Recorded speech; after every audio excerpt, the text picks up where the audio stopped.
I wasn't snooping. Let's get that straight. I was looking for the damn insurance papers. That's how I found it, a leather-bound journal with her initials in gold. T.S. Tessa Sullivan. My wife. My wife of 13 years. Mother of my 2 daughters. The woman I built a life around, who once cried in my arms saying she couldn't imagine a world without me. Funny how the world changes, huh? The first page was nothing. Grocery lists, a recipe she wanted to try, some passive-aggressive notes about the neighbor's dog. But by the 3rd page, that's where my hands started shaking. Her handwriting got messier, more impulsive, like she was writing it in bed, rushed, with her heart pounding. He's clueless. Still believes in the fairy tale. While he stays silent, you already bring me pleasure. You're the real alpha. I read that line 5 times. You already bring me pleasure. Not me. Not her husband, who paid off the mortgage 5 years early. Not the man who carried her drunk ass out of her friend's bachelorette party when she vomited in her own heels. No, someone else. Some bastard she called the real alpha. I remember sitting on the edge of our bed, diary open on my lap, while she was downstairs laughing with our daughters, baking banana bread like she wasn't slowly stabbing me with every lie. And I sat there, silent, just like her little diary said. While he stays silent. I was the quiet one. The stable one. The provider. The guy who came home from 12-hour shifts to make dinner because she had a headache. The same guy who paid for her lash extensions, yoga retreats, and therapy she claimed she needed to feel seen. Turns out someone else saw her just fine. I didn't scream. I didn't confront her. Not yet. I closed the book gently, like it was a bomb I wasn't ready to detonate. But from that second on, my eyes changed. I started watching everything. The late-night phone checks. The bathroom selfies. The sudden interest in Brazilian wax appointments. You think a man doesn't notice? We do.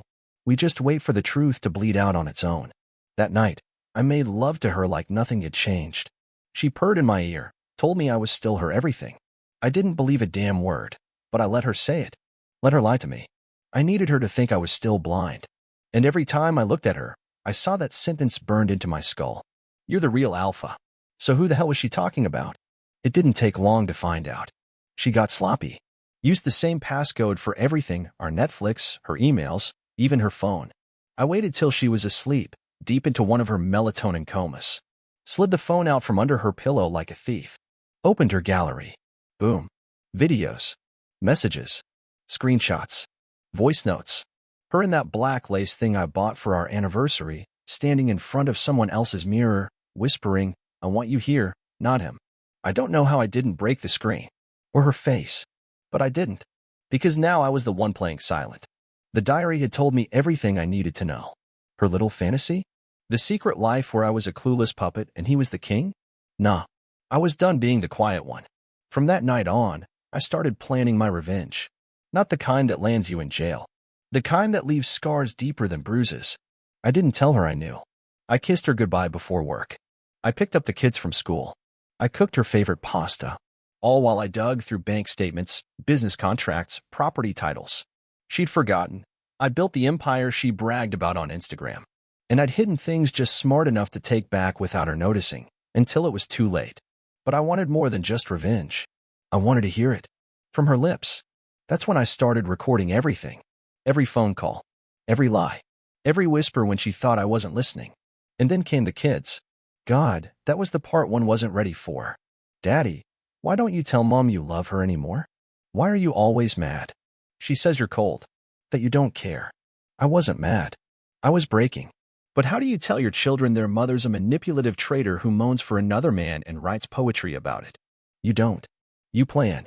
I knew the confrontation was coming. I just didn't know it would come so suddenly or so violently. Because 3 nights later, I found her, Alpha, in my driveway, drunk, bleeding, and screaming my name like I was the one who betrayed him. And that was just the beginning. It was raining that night, the kind of downpour that makes the streets look like mirrors, reflecting all the filth no one wants to see.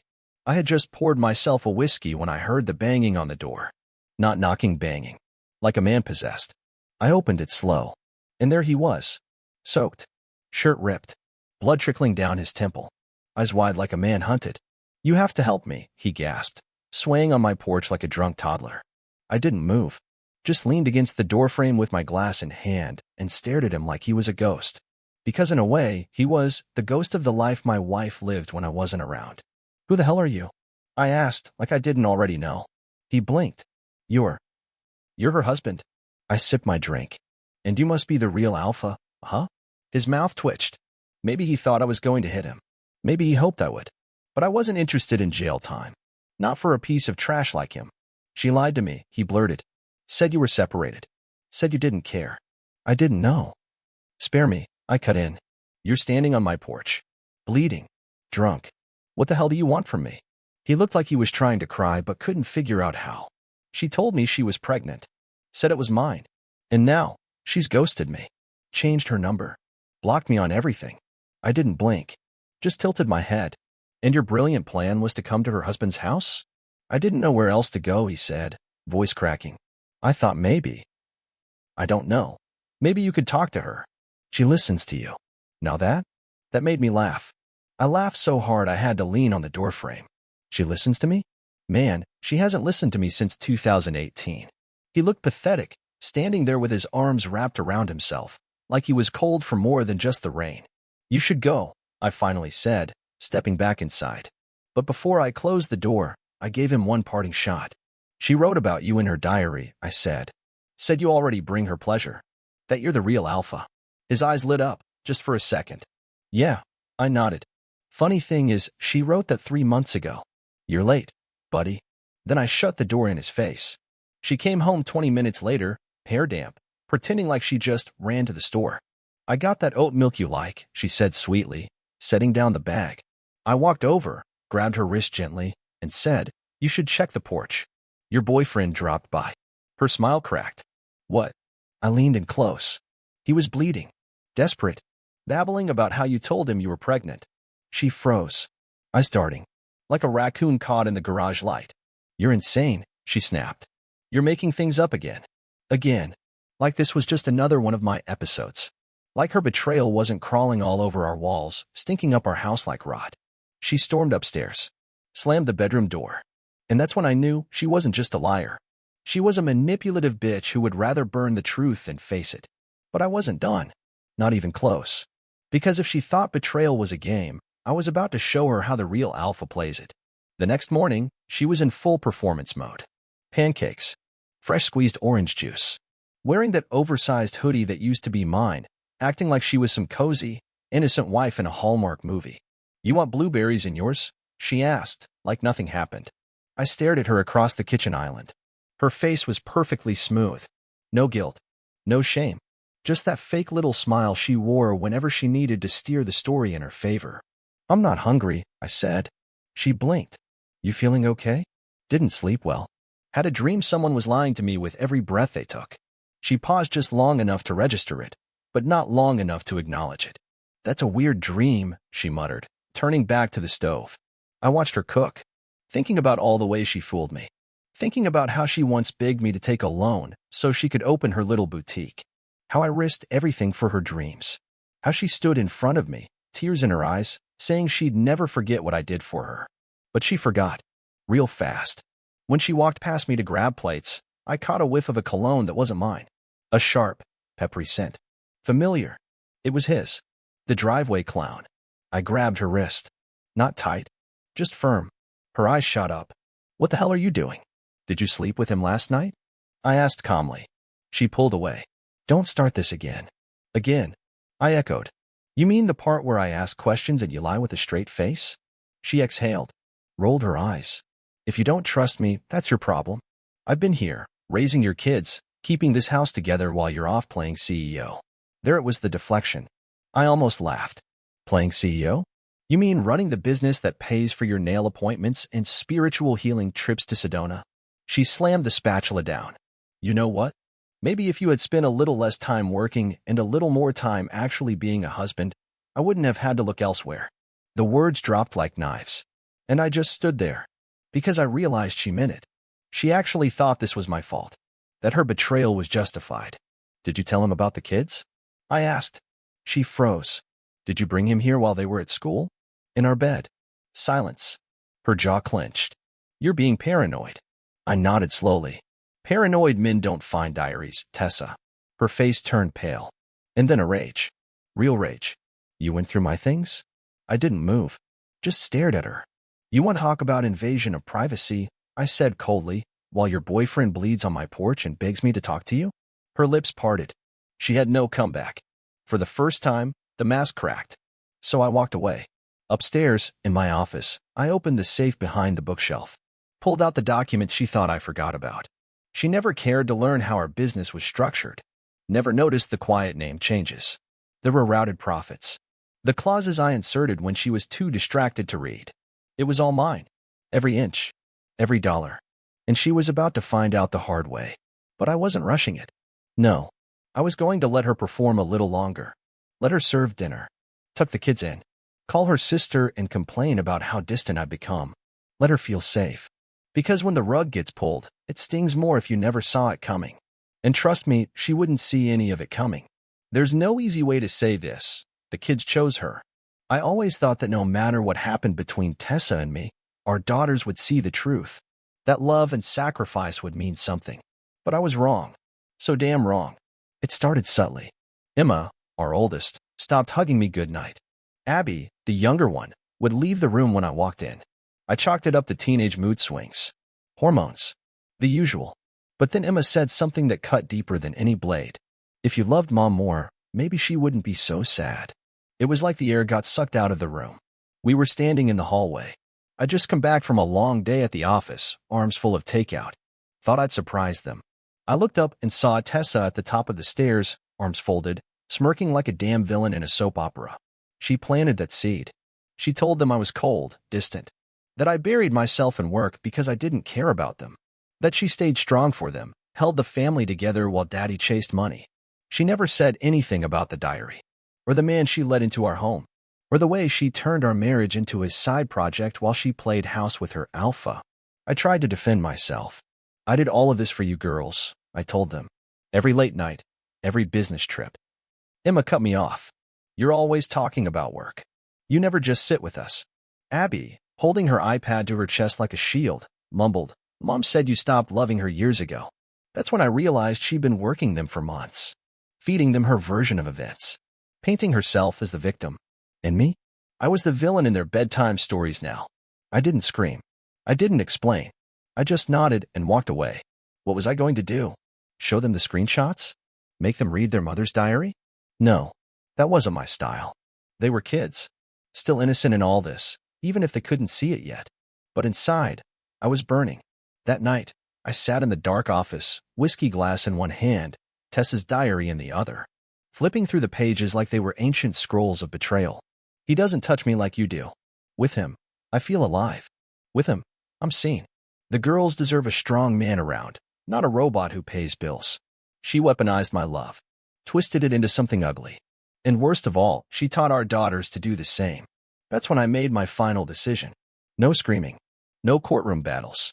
I'd leave, but not before taking everything she thought she had. The apartment? In my name. The business? Already transferred.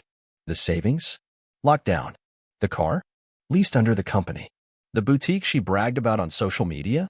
I'd be closing it next week. She could have the kids for now. Let her juggle school pickups and grocery runs. Let her tell bedtime stories and lie through her teeth about how Daddy gave up on them. Let her feel like she won. Because when people like her think they've won, they get sloppy. They expose themselves. And when they fall hard. I wasn't going to fight for attention anymore. I was going to disappear from her story and become the ghost that haunted her every page. The day I left, I didn't slam a door or pack a suitcase in rage. There were no screaming matches or broken dishes. I just disappeared. She came back from her self-care massage appointment to find the house quieter than usual. No dinner on the stove. No music playing. Just a single white envelope on the dining table with her name written in my handwriting. Tessa. Inside, no threats. No tears. Just a short note and a printed page from her own diary, the one with her favorite line. While he stays silent, you already bring me pleasure. You're the real alpha. That was all I left. I didn't answer her calls. Didn't reply to her emails. When she tried to use the spare key to get into my new place, it didn't work because it wasn't her world anymore. I had rewritten the script, and she wasn't part of the final act. The apartment? Emptied. My name wiped clean from the joint account. Every piece of leverage gone. And her alpha? He was too busy texting my daughter apologies and long-winded promises to win her back. I saw the messages. Emma showed me one night when she called crying from a friend's house. "Mom's boyfriend is a creep," she whispered. He messaged me like 5 times. I didn't answer. He just keeps saying how much he misses the family. The same guy who, a month ago, was bleeding on my porch and begging for help, was now trying to squeeze himself into my daughter's good graces.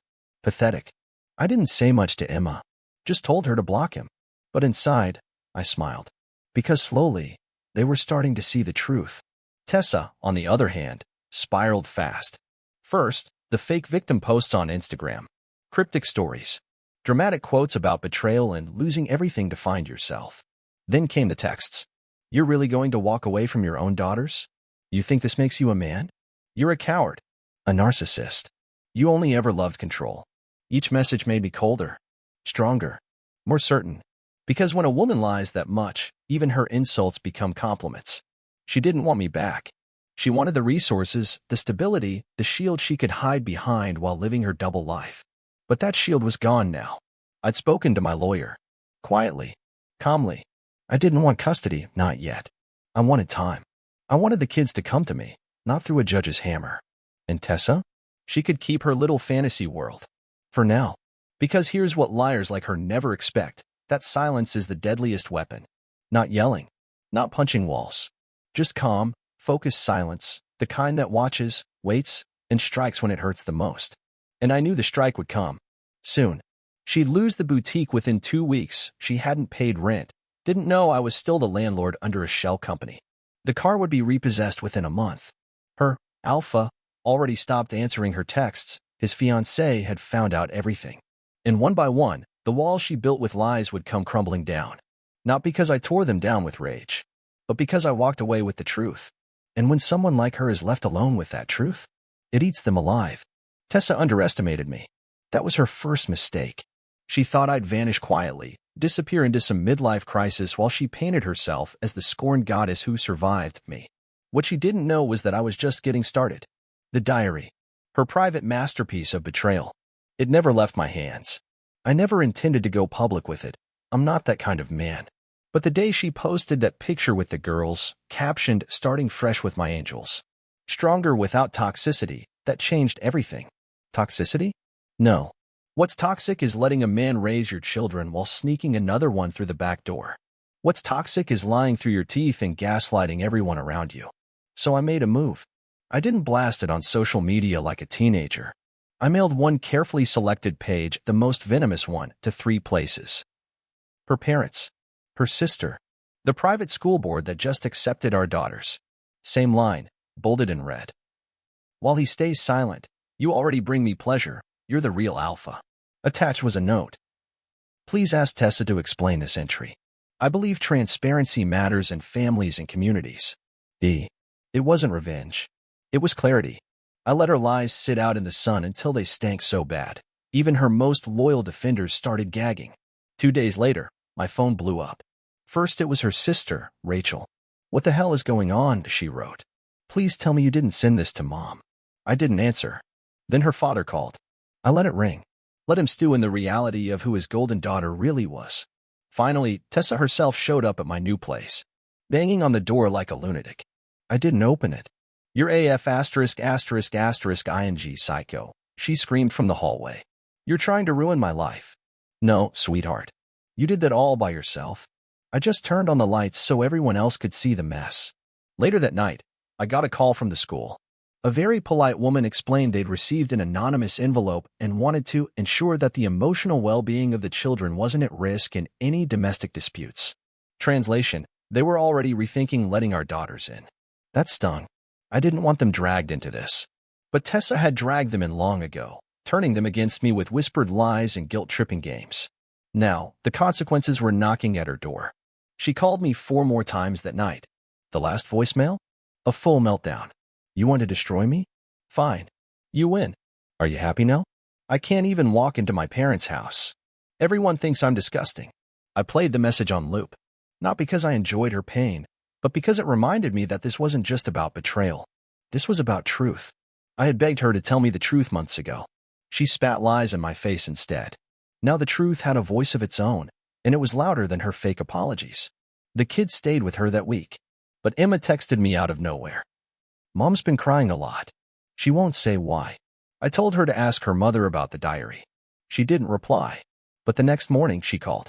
Voice quiet. Worried. Dad, is it true? I sat on the edge of my bed, looking at the wall. I didn't want to break her heart, but I also wouldn't lie like her mother did. Yes, I said. It's all true. She didn't say anything for a few seconds. Then, can I stay with you this weekend? And just like that, the truth started taking back what was mine.